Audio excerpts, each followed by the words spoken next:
Continuing the reading, chapter 14, The Hungry Mouse. There must be something about a goose-down mattress that makes you dream of things that can't be true. Like our parents are still alive in our little house, and my father is smoking his long clay pipe by the fire, and our dear mother is reading me and Harold a story from a book she holds in her lap. The story is about an Indian scout and his adventures in the deep forest.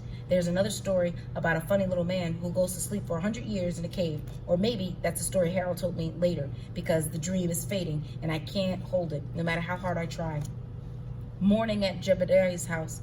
The sun comes in like warm honey, and I can smell whatever Mrs. Bean is cooking for breakfast. Something with baked apples and brown sugar and cinnamon. I hate to get out of bed. I've never been in anything so soft or cozy.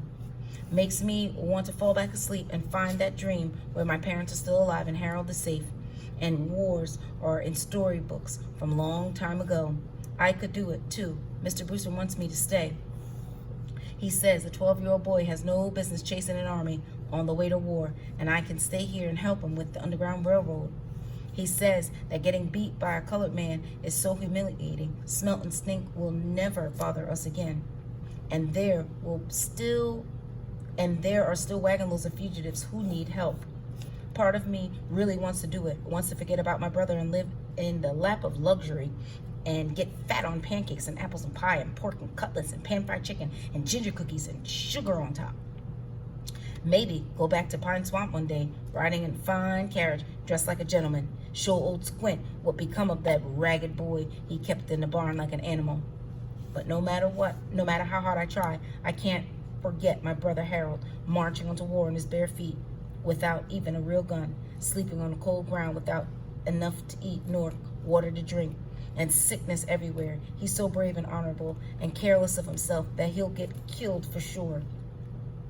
And it'll be my fault for not trying harder to save him, enough to save him. Mrs. Bean is stuffing me with scrambled eggs and fried potatoes and apple crisp when Mr. Brewster walks into the kitchen and says, "Good morning.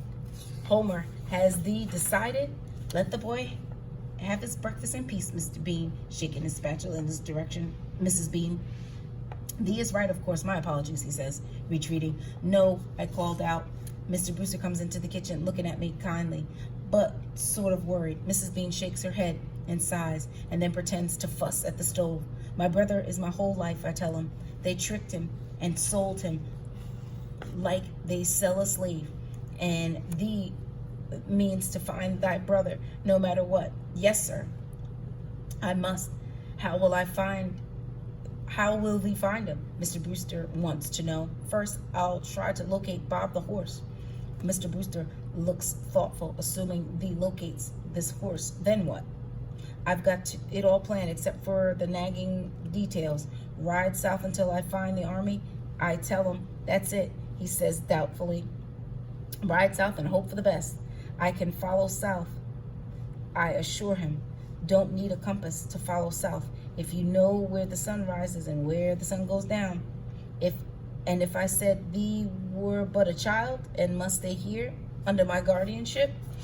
Lying to Jebediah Brewster doesn't work, so I tell him the truth. "I'm grateful for your kindness, but I'll run away. I must."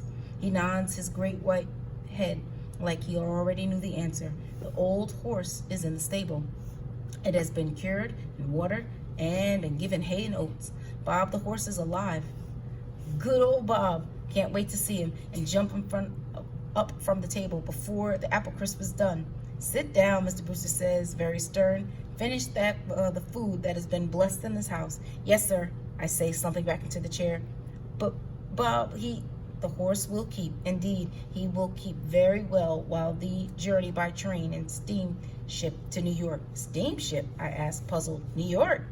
Mr. Brewster looks at Mrs. Bean, who is still fretting by the stove, pretending that she doesn't care what foolishness we're talking about. "I have made certain inquiries," he said, sounding very grave and serious. "Men recently enlisted in the state of Maine will stop in New York before joining up with the Union Army. It is likely that thy brother will be among them, and that he'll have been transported on a troop train or possibly by steamship. Certainly it is much too far to travel by horse. Suddenly, I get a picture in my mind of Harold on a train with hundreds of other soldiers. He's never been on a train before. Will he be scared or excited? Likely both. Knowing Harold here, I've been thinking that I'd have to march all the way to the war, but trains make more sense. If the whole point is getting the men where the shooting starts as quick as possible, does it cost a lot to get there? I asked. I could sell you Bob. He's a good old horse.